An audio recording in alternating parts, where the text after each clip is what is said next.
अखियन आगे रहियो। हरि जी मेरी अखियन आगे रहियो। तेरी जग पीठ दिखावे। को न खाओ के सन्मुख आवे। गौ न खाओ के सन्मुख आवे। रुक रुक प्राण कंठ जब आवे। रुक रुक प्राण कंठ जब आवे। तू मेरे सन्मुख रहियो। हरि जी मेरी साथ मेरी साथ मेरी अखियन आगे रहियो। नाथ मेरी अखियन आगे रहियो। हरि जी मेरी अखियन आगे रहियो। हरि जी मेरी अखियन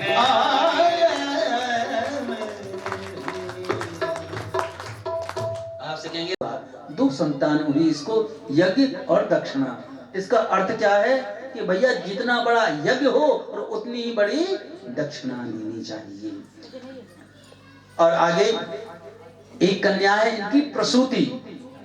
प्रसूति का विवाह महाराजा दक्ष से हुआ। इनके 16 कन्या हुई।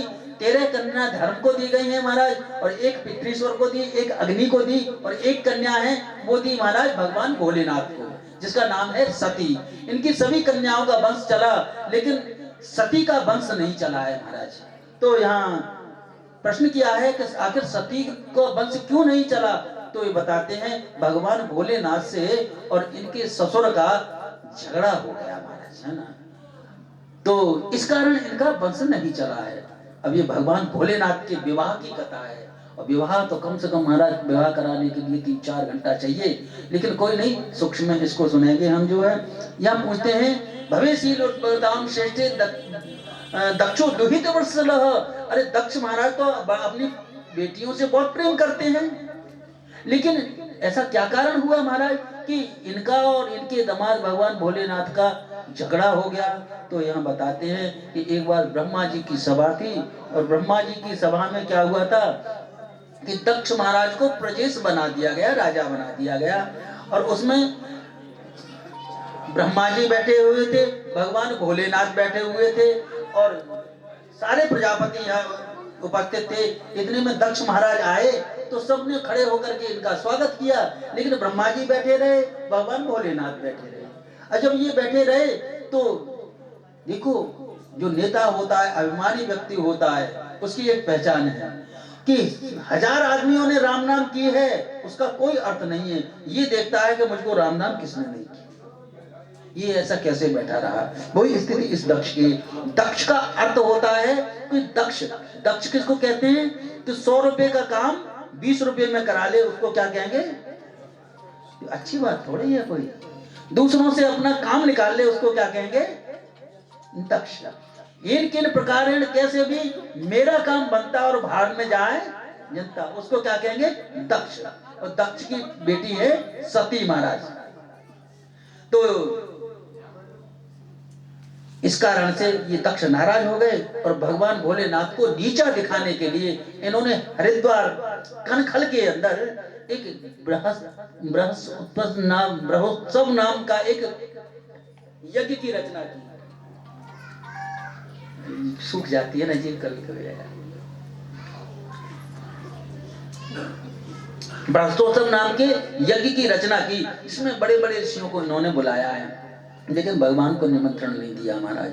और यहाँ सती का देखिए महाराज, सती भगवान भोलेनाथ से कहती हैं, सती ने सती बिलो की व्योम विमाना, जब उड़ते हुए विमानों को देखा और सुंदरी कहें कलकाना। इन देवताओं की भी उल्टी रीत देखो, अपनी पत्नियों को लेकर के जा रहे हैं दक्ष के यज्ञ में, और ऐसे नहीं जा रहे। अरे रास्ता तो दूसरी ओर से भी जा सकता था, लेकिन कैलाश के ऊपर होकर ही जा रहे हैं, और ऐसे नहीं जा रहे, सीधे हलचल करते हुए जा रहे हैं। करें कल गाना गाती हुए जा रही है माताएं बहनें। स्थिति क्या है, किसी के घर में किसी के बेटे का विवाह हुआ, कोई मान लिए निमंत्रण है वहां, और हमें निमंत्रण नहीं मिला, हमारे पड़ोसी को मिल गया। तो पड़ोसी क्या करता है, अजी चल नहीं रहे जी, कि कहाँ, अरे वहां भोजन है कितना बढ़िया है। अरे क्या नहीं जी हम नहीं जा रहे। अरे अरे देखो कैसा सुंदर काट सब आया है, आपको नहीं मिला क्या। सब कुछ जानता है फिर भी पूछ रहा है, बात से कहिए राधे। तो सरसुंदरी करे कल गाना। अब जब पार्वती जी ने देखा तो महाराज भगवान भोलेनाथ तो समाधि में हैं। जब भगवान भोलेनाथ जी को समाधि में देखा तो पार्वती मैया गई, अब इनको जागृत कैसे करें, तो भगवान भोलेनाथ के चरण दबाने लगी। और जब जोर जोर से चरण दबाने लगी, भोलेनाथ सोच रहे हैं आज पहली बार जीवन में अवसर आ रहा है कि हमारे पामों को दबा लिए, थोड़ा और दबा लेने तो जब हिलने लगे तो महाराज जागृत हुए और पूछा कि सती कहो क्या कहना चाहती हो। तो सती कहती हैं, एक श्लोक गाऊंगा बस।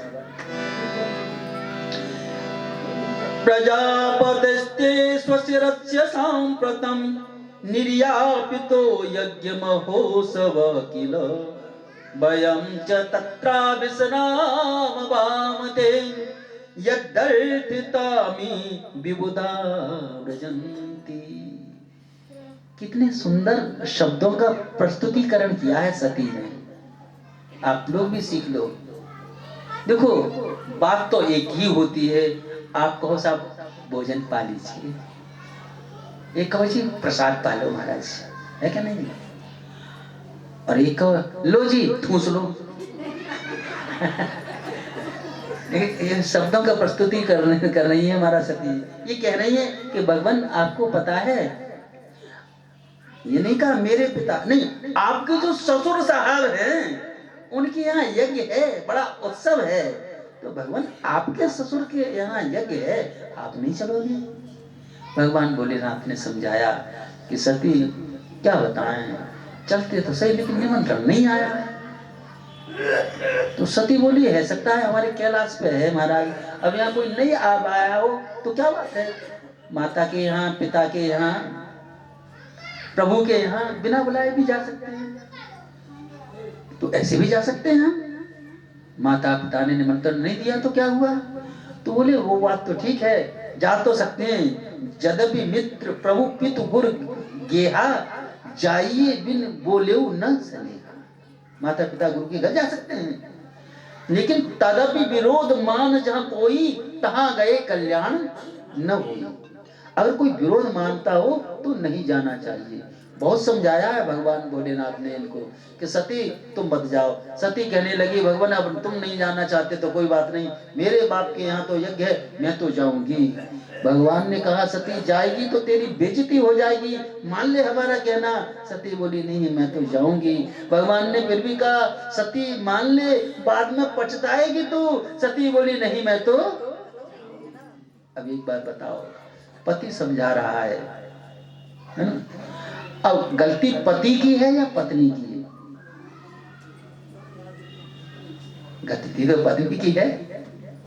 तो अस्तु जब हर प्रकार से समझाया सती नहीं मानी महाराज, और सती चली गई पिता के यहाँ। और पिता के यहाँ जाकर के स्थिति ऐसी थी कि पिता तो जले भुने बैठे थे महाराज, ये तो नीचा दिखाना चाहते थे भगवान भोलेनाथ को, और ये आ गई तो कहने लगे देखो आ गई कलुई, मैंने इसको निमंत्रण नहीं दिया फिर भी ये आ गई। सादर भले ही मिली एक माता, माता तो माता ही होती है। कोई भी स्थिति क्यों ना हो जाए, माता कभी को माता नहीं होती। माता ने तो अपनी छाती से लगा लिया, बेटी मैं तो समझती थी मैं कभी तुझको देख ही नहीं पाऊंगी, मैं तो तुझसे कभी मिल ही नहीं पाऊंगी। बेटी तू आ गई, तूने बहुत अच्छा किया। बेटी के आने से क्या होता है, दोनों के अंदर प्रेम जुड़ने की संभावना रहती है। और कोई आता जाता नहीं है, वार्तालाप नहीं होती है तो संबंध टूट जाता है। सादर भले ही मिली एक माता और भगनी मिली बहुत मुस्काता। एक तो कोई मुस्कुराए तो ठीक है, लेकिन मुस्कुराए और मजाक उड़ाए किसी का अच्छा नहीं रहता। और दक्षिण कछ पूछी कुशलाता, सती को देखकर सारे बदन में आग लग गई, आ गई यहाँ। और महाराज हद तो तब हो गई कि जब जाके यज्ञ में देखा तो कतहु न दीख संप कर भागा। भगवान भोलेनाथ का कहीं भाग नहीं है। अब खुद का अपमान तो सहन कर लेती है स्त्री, लेकिन अपने पति का अपमान नहीं कर सकती। अपने पति के लिए तो अपने पिता से भी लड़ जाती है, अपनी माँ से भी लड़ जाती है। और आज स्थिति ये हो गई कि सती को इतना क्रोध आया जब भगवान भोलेनाथ का अपराध देखा। कथा तो बहुत लंबी है, आप लोग जानते ही हैं कि जो अपनी विरहाग्नि इतनी प्रबल की और इस अपनी विरहाग्नि में अपने प्राणों का परित्याग कर दिया सती ने। जाकर भगवान भोलेनाथ को सूचना मिली तो भगवान भोलेनाथ ने अपनी जटा उखाड़ी और वीरभद्र नामक एक गण प्रकट किया। उसने जाकर सारा यज्ञ विध्वंस कर दिया। और ये कहते हैं कि जब भगवान को गाली दे रहे थे दक्ष महाराज, तो ये हमारे चतुर्थ अध्याय में और चतुर्थ स्कंद में द्वितीय अध्याय से 11 से लेकर 16 श्लोक तक भगवान भोलेनाथ को गाली दी है दक्ष ने महाराज। हम बोलते नहीं, क्यों नहीं बोलते? उसका कारण है, ये दक्ष दे रहा है गाली, हम क्यों बोले भगवान के लिए जी? कल बताऊंगा इसका भी कारण। और यहाँ पूसा नाम के ऋषि थे, वो दांत काट रहे। हाँ, वैसे होते हैं ना, कहीं झगड़ा होता है तो कहते हैं हाँ, चढ़ाते रहते हैं। हाँ, अरे पूसा नाम के ऋषि अपने दांत काट रहे थे और भृगु दाढ़ी ला रहे थे। अब महाराज इनके पूसा के दांत उखाड़ दिए, एक मुक्का दिया महाराज, भृगु की दाढ़ी नोच ली इनकी। और भगवान भोलेनाथ से कहा, भगवान ये दक्ष तो मन नहीं रहा, क्या करें? बोले इसको पटक दो नीचे जमीन में और मरोड़ के इसकी मुंडी अलग कर दो। तो दक्ष की मुंडी अलग कर दी, धड़ अलग रह गया, मुंडी अलग रह गई महाराज। अब सब यज्ञ विध्वंस हो गया। तो फिर आकर देवताओं ने प्रार्थना की, भगवान ठीक नहीं हुआ। तो भगवान भोलेनाथ यहाँ प्रसन्न हुए और भगवान भोलेनाथ ने सबको आशीर्वाद दिया। दक्ष को तो बकरे की दाढ़ी लगा दी, बकरा का सिर लगा दिया महाराज। क्यों लगाया? कि अपने मैं करता रहता है, मैं महाराज, तो ये मैं करता है, इसलिए बकरे का सिर लगा दिया दक्ष के ऊपर महाराज। पूसा नाम के जो ऋषि दांत फाड़ रहे थे महाराज, और वो कह रहे महाराज हमारा क्या होगा महाराज, हमारे तो दांत निकल गए, अब कैसे खाना पीना खाएंगे? बोले कोई बात है, प्रसाद न खाओ, तुम तो हलवा खाओ महाराज। ऋषि नाम के प्रवार ऋषि हैं महाराज, इनकी आंखें फोड़ दी थी महाराज। उन्होंने बोले हमारा क्या होगा महाराज? तो कहा कोई बात नहीं, एक के साथ एक फिरिए, एक को अपने साथ ले जाना है अपने आराम से। बाप से कही राधे। इस प्रकार से यज्ञ पूर्ण किया है भगवान ने, भगवान प्रसन्न हो गए हैं। आगे ध्रुव की कथा सुनाई है, ध्रुव की कथा सुना करके विश्राम की ओर बढ़ेंगे। तो ये कहते हैं इनके पुत्र हैं उत्तानपाद। उत्तानपाद किसको कहते हैं? ये भी वेदांत में कथा सुनाऊंगा, कथानक आपको नहीं सुना पाऊंगा क्योंकि ध्रुव की कथा भी काफी लंबी है। उत्तानपाद उसको कहते हैं जिसके ऊपर को पग होते हैं और नीचे को सिर होता है। तो उत्तानपाद कौन है? हम आप सभी जितने भी यहाँ बैठे हैं वो सब कौन है? उत्तानपाद। क्योंकि माँ के गर्भ में जब आए तो उल्टे लटके हुए थे, नीचे सिर था और ऊपर पांव थे महाराज। अब इनकी दो पत्नियां हैं महाराज, सुरुचि है और सुनीति है महाराज। अब हमारे आपके भी सबके दो पत्नियां हैं। कहीं किसी के पति बैठे हो सुन रहे हो तो उनसे लड़ना मत जाके कि दूसरी वाली बताओ कहाँ है, वहां से कहो। एक फिल्म आई थी पहले, एक तरफ घरवाली और एक तरफ तो बाहर वाली कहाँ है बताओ। अस्तु दो पत्नियां सुरुचि और सुनीति। महाराजा उत्तानपाद जो हैं वो सुरुचि से बहुत प्रेम करते हैं। सुनीति किसको कहते हैं? सुष्ठुर नीति इति सुनीति। सुनीति क्या कहती है और सुरुचि क्या कहती है? देखो जैसे व्यक्ति बीमार पड़ा और बीमार पड़ा व्यक्ति, तो वैद्य ने कह दिया कि बेटा बुखार आ रहा है, चावल मत खाना, ठंडा मत खाना, आइसक्रीम मत खाना। अभी हुआ क्या कि इसकी दो पत्नियां हैं। एक तो कहती है कि मेहमान आया, व्यक्ति तो बीमार है और मेहमान के लिए बनी महाराज बढ़िया फसकार लस्सी। अब इसकी जीभ लपलपा रही है कि एक गिलास हमको मिल जाए तो आनंद आ जाए। सुरुचि, रुचि क्या है इसकी कि हमको भी मिल जाए। लेकिन सुनीति क्या कहती है कि बेटा अगर लस्सी पिएगा तो मर जाएगा, इसलिए लस्सी मत पीना। अब इसका युद्ध होता है सुरुचि में और सुनीति में महाराज। तो सुनीति इसको रोकती है बार बार, लेकिन सुरुचि कहती है अरे होगा सो होगा, देखा जाएगा, मरेंगे तो मर जाएंगे, अभी तो इसका आनंद लेने। लाओ जी लाओ, एक गिलास लस्सी हमको भी दे दी। अब इसने लस्सी पी ली महाराज, इसके बाद पित्त कफ इसकी बिगड़ गई महाराज, इसकी हालत खराब हो गई। तो इसी प्रकार से इस जीव की दो पत्नियां हैं, सुरुचि और सुनीति। ये उत्तानपाद जीव है और इसको दो पुत्र होते हैं। एक पुत्र का नाम है ध्रुव और एक पुत्र का नाम है उत्तम। देखो, सुरुचि से जो पुत्र होता है उसका नाम है उत्तम, और सुनीति से जो पुत्र होता है उसका नाम है ध्रुव। ध्रुव का अर्थ क्या है? अटल। ये मेरी बात कर दी, ध्रुव है मेरा, ये ध्रुव सत्य है। और उत्तम क्या कहते हैं? अरे साहब बहुत उत्तम है ना। किसी की झूठी भी तारीफ कर दो तो वो कहता है हाँ जी बहुत उत्तम। अब उत्तम कैसे होता है कि जैसे ही उसने लस्सी पी तो उसको क्या लगा, वाह आनंद आ गया महाराज, है ना, लेकिन हालत तो खराब कर दी। इसी प्रकार से इसके दो पुत्र होते हैं। ध्रुव छोटे से ध्रुव हैं। विमाता ने इनको कह दिया जब पिता की गोदी में चढ़ने को चले कि जाओ वनों में जाओ, तपस्या करो और भगवान को याद करो। भगवान जब प्रकट हो तो भगवान से कहना कि अब मेरा दोबारा जन्म मुझे दो तो मैं सुरुचि के गर्भ से उत्पन्न हूं। कितना बड़ा अहंकार! इसने भक्त का भी अपमान किया और भगवान का भी अपमान किया। जबकि भगवान कहते हैं कि जो अपराध भगत कर करही राम रोष पावक सो। अपने गर्भ को भगवान से भी बड़ा बता दिया, जाके भगवान को प्राप्त करो और भगवान से मांगो तो सुरुचि के गर्भ में मैं, यहाँ कहते हैं कि नहीं गर्भ समम दुखम, गर्भ में दोबारा न आना पड़े, इसके लिए भगवान की प्रार्थना करते हैं लोग। भगवान का अपना अपमान कर दिया। छोटे से वर गए हैं महाराज, और मैया है इनकी जो बाहर गांव से बाहर रहती है, रोते रोते गए हैं। और जब मैया के सामने बच्चा रोता है मैया को बहुत दुख होता है। मैया इनके कपड़े खोल खोल करके देखती है, बेटा क्या हुआ, तुझे किसी ने मारा, तुझे किसी ने सताया? अब मैया को बेचारी को क्या पता कि इसको तो विमाता की बात लगी है, इसके शरीर में घाव नहीं लगा है, इसके तो दिल में घाव लगा है। और छोटे से ध्रुव को मैया ने कह दिया, बेटा तेरी माँ कहती है कि जाके भगवान को प्राप्त करो, ये सही कहती है, तुम भगवान को प्राप्त करो, लेकिन दूसरी बात कहती है मेरे गर्भ को मांगो। अरे तुम केवल भगवान को प्राप्त करो, भगवान के लिए भजन करो। ध्रुव चले गए हैं भगवान का भजन करने के लिए। कथा बड़ी लंबी है और ये कहते हैं 6 महीने भगवान की प्रार्थना करी और 6 महीने में भगवान को प्रसन्न किया और भगवान से वरदान पाया है। भगवान ने वरदान दिया है कि जाओ तुम पहले राज्य भोगो, उसके बाद तुम्हें एक अटल एक लोक प्राप्त होगा, तुम्हारे लिए अलग से निर्माण करूंगा। तो कहते हैं 36,000 वर्ष तक इन्होंने राज भोगा है। और इसके बाद में जो इनका भाई था उत्तम, वो गया, यक्षों से युद्ध हुआ उसका और उसका प्राणांत हो गया है। उसके बाद में स्वयं मृत्यु रानी मृत्यु देवी इनको लेने के लिए आई। जब भगवान के यहाँ से विमान आया तो मृत्यु बुढ़िया का रूप बना करके आई।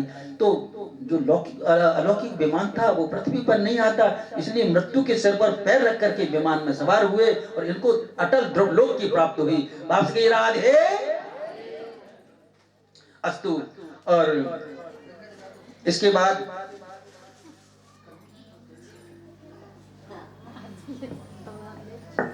ध्रुव की छठी पीढ़ी में जाकर एक राजा हुए, जिन राजा का नाम है राजा अंग। और अंग के एक पुत्र हुआ जिसका नाम है बेन। इसको भी सूक्ष्म सुनाता हूं आपके लिए, 5 मिनट की बात है, ज्यादा नहीं है। राजा अंग जो है, रंग का पुत्र है बेन। बेन बड़ा दुष्ट है। रंग ने भी यज्ञ किया है, जैसे प्रभु श्री राम ने यज्ञ किया था, महाराजा दशरथ ने यज्ञ किया था, तो उनके घर में राम लक्ष्मण भरत शत्रुघ्न आए और इन्होंने यज्ञ किया। इसके घर में बैन आया और जब बैन आया तो इतना दुष्ट आया, छोटे छोटे बच्चों को ले जाकर के कुएं में धकेल देता था। अब ये महाराज जब तक जो गांव के बच्चे छोटे छोटे गरीबों के बच्चे मरते रहे तब तक तो कुछ नहीं, और जब राजाओं के मंत्रियों के बच्चे मरने लगे तो सबने अनशन कर दिया महाराज, सबने राज्यसभा भंग कर दी कि देखो अरे ये दुष्ट बैन है, ये हमारे बच्चों को मारता है तो इसको दंड दो। यहाँ ये कहते हैं कि इसको राजा बना दिया गया। जब राजा बना दिया गया, इसका अत्याचार समाप्त नहीं हुआ तो ऋषियों मुनियों ने मिलकर के और होंकार मात से इसका वध कर दिया था। इसकी मैया ने इसके शव को एक नाव में तेल भर के रख दिया और बाद में ऋषि मुनियों को जब विचार किया कि राजा के बिना गद्दी सुनी होती है तो इसे इसके शरीर का मंथन किया। जब मंथन किया इसके शरीर का तो पहले जंघाओं का मंथन किया तो जंघाओं से एक काला काला व्यक्ति प्रकट हुआ।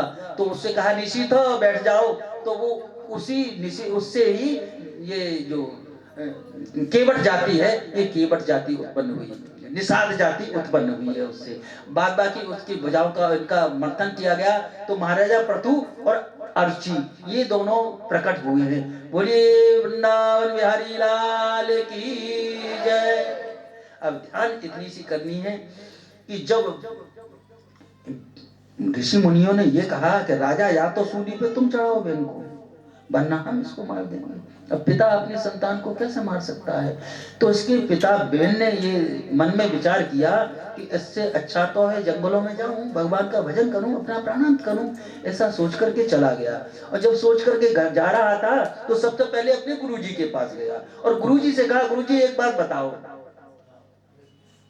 देखो आजकल की जनरेशन, हम लोग कहते हैं महाराज कि महाराज क्या देखना कि हम लोग गोत्र देखते हैं, कि हम लोग ये देखते हैं, कि हम ये देखते हैं। महाराज इनका क्या देखना है, इनका क्या मिलाना? इसका उत्तर दे रही है हमारी भागवत।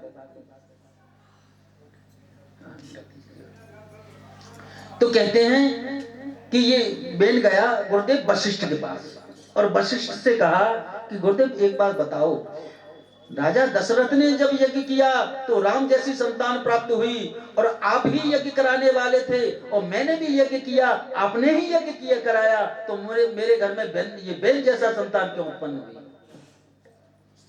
तो कहते हैं ना, क्या जरूरत है जन्मपत्री मिलाने की, क्या जरूरत है गोत्र मिलाने की? तो महाराज गुरुदेव वशिष्ठ ने कहा, सुनो पहले ये देखो, तुमने जिससे विवाह किया, इनकी पत्नी का नाम था सुनीता, तुमने जिससे विवाह किया उसके विषय में पता है तुम कौन है? ये थी काल की बेटी। ये विद्यालय में गए गुरु के पास विद्या अध्ययन करने के लिए, वही एक काम करने वाली थी, उस पर इनका मन आ गया महाराज, उसको ले आए, उससे इन्हें विवाह कर लिया, अर्थात लव मैरिज की महाराज। तो कहा कि देखो तुमको पता नहीं, 6 खून मिलते हैं तब एक संतान उत्पन्न होती है, संतान ऐसे नहीं मिल जाती महाराज। तुम तन्मन पितृ नजेत, 6 खून मिलते हैं तब एक संतान मिलती है। और 6 खून कौन कौन से हैं? इसी प्रकार से हमारे विवाह शादी होते हैं तो 6 गोत्र बचाए जाते हैं लाला जी, सब समझदार लोग जानते हैं। यहाँ 6 खून कौन से? माता का, पिता का, दादी का, बाबा का, नाना का और नानी का।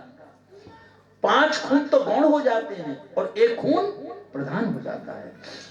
बच्चे के अंदर अगर मान लो नाना का खून आ गया, नाना अगर धर्मवान है तो बच्चा भी धर्मवान हो गया, और बच्चे के अंदर मान लो नानी का खून आ गया और नानी लड़ने वाली है तो बच्चा भी लड़ने वाला होगा। बच्चे के अंदर मैया का खून प्रबल हो गया, मैया कलह करती है तो बच्चा भी कलह करने वाला होगा। अगर पिता का खून आ गया, पिता शराबी है तो बेटा भी। 6 खून मिलकर के एक संतान मिलती है तुम्हारा। तो ये कहते हैं तुमने विवाह किससे किया था जा करके? और देखो यहाँ कथा तो बड़ी लंबी है, गुरुदेव वशिष्ठ समझाते हैं। इसीलिए देखो हमारे लिए जब भी हम, खास तौर से एक बार बाप से कहिए राधे, एक बार और कहिए राधे। हमें बहुत ध्यान रखना चाहिए इन बातों का। हम अपने संस्कारों से हीन हो चुके हैं, इसी प्रकार से हम नाना प्रकार के दुखों को, कष्टों को उठाते हैं। हमारी जो संतान है, हम कहते हैं आजकल हमारे जो बड़े बड़े राजगुरु भगत सिंह जी, महाराणा प्रताप जैसी संतान क्यों नहीं आ रही महाराज? उसका कारण ही ये है, देखिए कि ऐसे गर्भ उपलब्ध नहीं है महाराज, है ना। पहले तो कोई व्यक्ति मान लो हजारों साल तक हिंसा करे, तब कोई तेलंगूर जा करके और महाराज ऐसा ऐसा टूर जा करके उस आत्मा उसको प्रसन्न हो, तब वो जा करके वहां उत्पन्न, वहां जा करके उसमें जन्म ले। इसलिए कहते हैं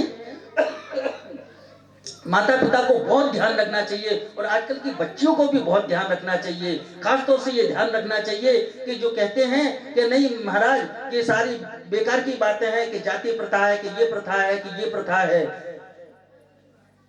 एक बात कहेंगे राधे,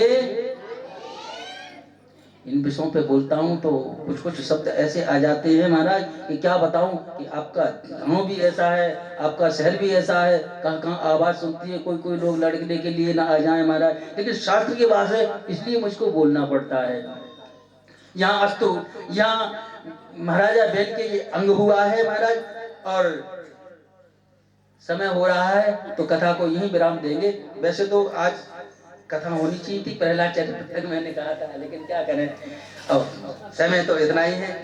अगर 10 मिनट और दो तो थोड़ा कथा आगे बढ़ा। ये भी सोचना पड़ता है कि आप नाराज होकर चले जाएंगे तो कल कथा सुनने नहीं आएंगे, तो अकेले पंडित जी बैठे रह जाएंगे, क्या करेंगे बेचारे।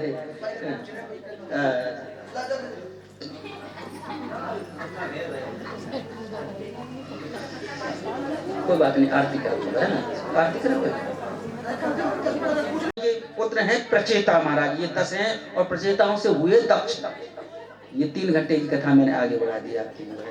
और आगे इसके अग्नित्र हुए, अग्नित्र के नाभि हुए, नाभि के हुए ऋषभदेव। ये ऋषभदेव अवतार हुए हैं महाराज। जैन संप्रदाय आपके यहाँ प्रकाबाद में भी बहुत है, और इनके 100 पुत्र हुए हैं।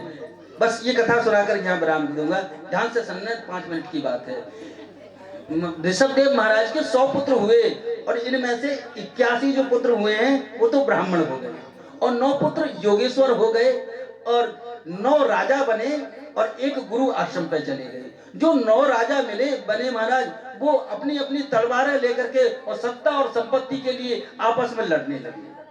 जब आपस में लड़ने लगे तो इनके पिता ऋषभदेव महाराज ने इनको समझाया, और क्या समझाया है, बस एक श्लोक की व्याख्या करके इसको विराम देंगे। नायम देहो देवाजाम न लोके कष्टान कामान रहित बिड़भुजाम ये तपो दिव्यम पुत्र कायेन सत्वम शुद्धेद यस्मात् ब्रह्म सौख्यम त्वनंतम।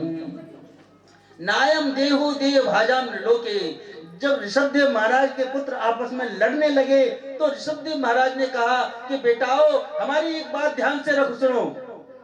देखो ये जो मनुष्य योनि मिली है, जो मनुष्य शरीर तुमको मिला है, ये मनुष्य शरीर ऐसा है, ये आपस में झगड़ा करने के लिए नहीं मिला है आपको। कष्टान कामान रहित बिड़भुजाम, ये कष्ट सहने के लिए नहीं मिला है आपको, और ये बिड़भुज कीड़े की तरह जीवन जीने के लिए नहीं मिला है। बिड़भुज कीड़ा किसको कहते हैं? ये कहते हैं कि देखा होगा आपने 4 महीने की इसकी उम्र होती है।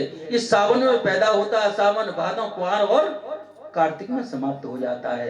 एक छोटा सा कीड़ा होता है, देखा होगा, ये करता क्या है, मल की गोलियां बना लेता है, जिसको जुनूसा बोलते हैं ना, अब चमकता है, मल की गोलियां बना लेता है, और गोलियां बना बना करके क्या करता है, गड्ढा करता है, और गड्ढा करके और उन गोलियों को अपने 2 पैरों से लुढ़का लुढ़का करके उस गड्ढे में भरता चला जाता है महाराज।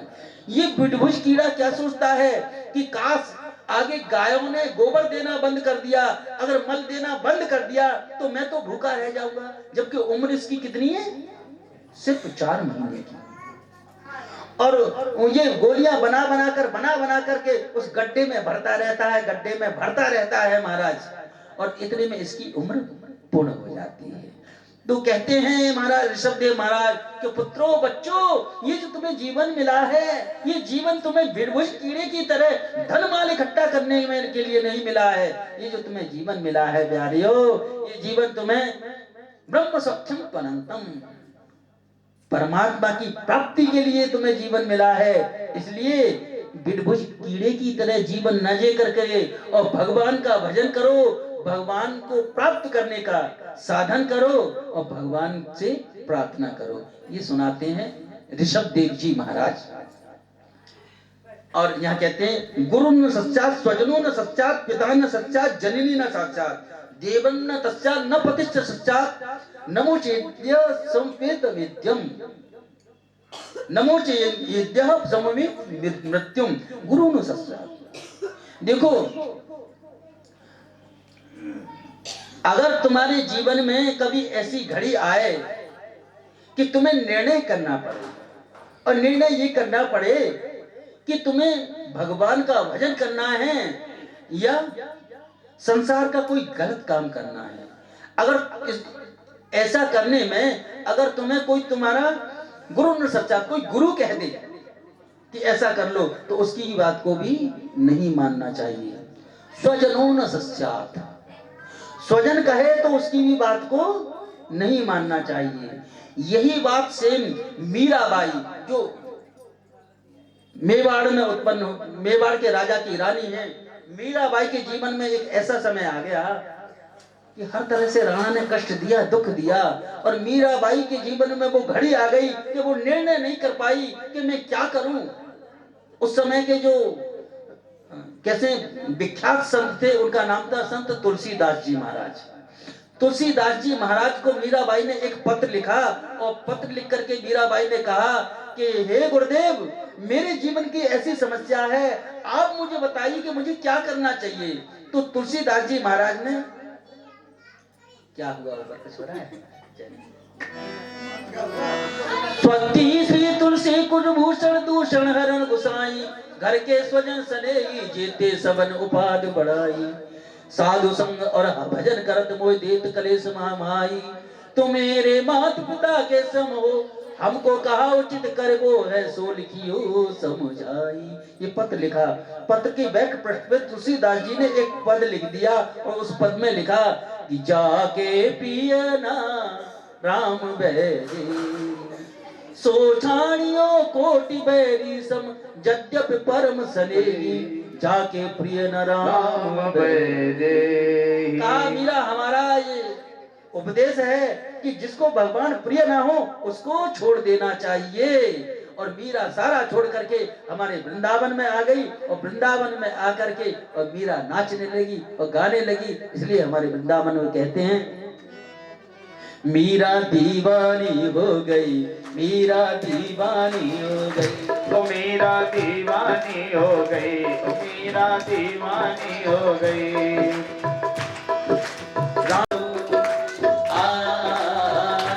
मीरा दीवानी हो गई, तो मीरा दीवानी हो गई, मीरा दीवानी हो गई, मीरा दीवानी हो गई। अब मीरा को तो दीवाना होने दो, समय हो गया है, आपसे आरती करेंगे।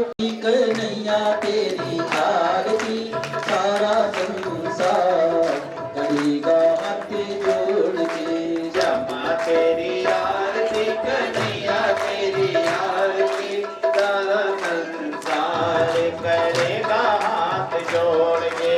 सिर पे सोना मुकुट विराजे, सिर पे सोना मुकुट विराजे, गले पे धन की माला साजे, गले पे धन की माला साजे। आन फूलन के साथ करेंगे करी जोड़ के, क्षमा तेरी आरती कन्हैया तेरी आरती, सारा संसार करेगा हाथ जोड़ के। मैं हूँ दीन दुखिया वाली, मैं हूँ दीन दुखिया भारी, आया हूँ प्रभु शरण तुम्हारी, आया हूँ प्रभु शरण तुम्हारी। रचिया लाज करेंगे करी जोड़ के, क्षमा तेरी आरती तेरी आरती, सारा संसार करेगा हाथ जोड़ के। अपने चरण की भक्ति दीजिए, अपने चरण की भक्ति दीजिए, चरण में अपनी मोहि रख लीजिए, में अपनी मोह रख लीजिए। करो भव सागर पार करेंगे करी जोड़ के, क्षमा तेरी आरती कन्हैया तेरी आरती, सारा संसार करेगा हाथ जोड़ के। प्रेम सहित जो आरती गावे, प्रेम सहित जो आरती गावे, श्री राधा माधव पद पावे, श्री राधा माधव पद पावे। चारे सुयस अपार करेंगे कर जोड़ के, क्षमा तेरी आरती कन्हैया तेरी आरती, सारा संसार करेगा हाथ जोड़ के। क्षमा तेरी आरती कन्हैया तेरी आरती, सारा संसार करेगा हाथ जोड़ के। सारा संसार करेगा हाथ जोड़ के। जलेन शीतलीकरणं पुष्पैवाभिमन्यते। ओम जय भाई सभी लोग। ओम जय देवतानि प्रजनन्ति दिगाहतानि गंगिणः देगा ओम जय जयो जनेव सर्वाणि तन्वते जलेन शीतलीकरणं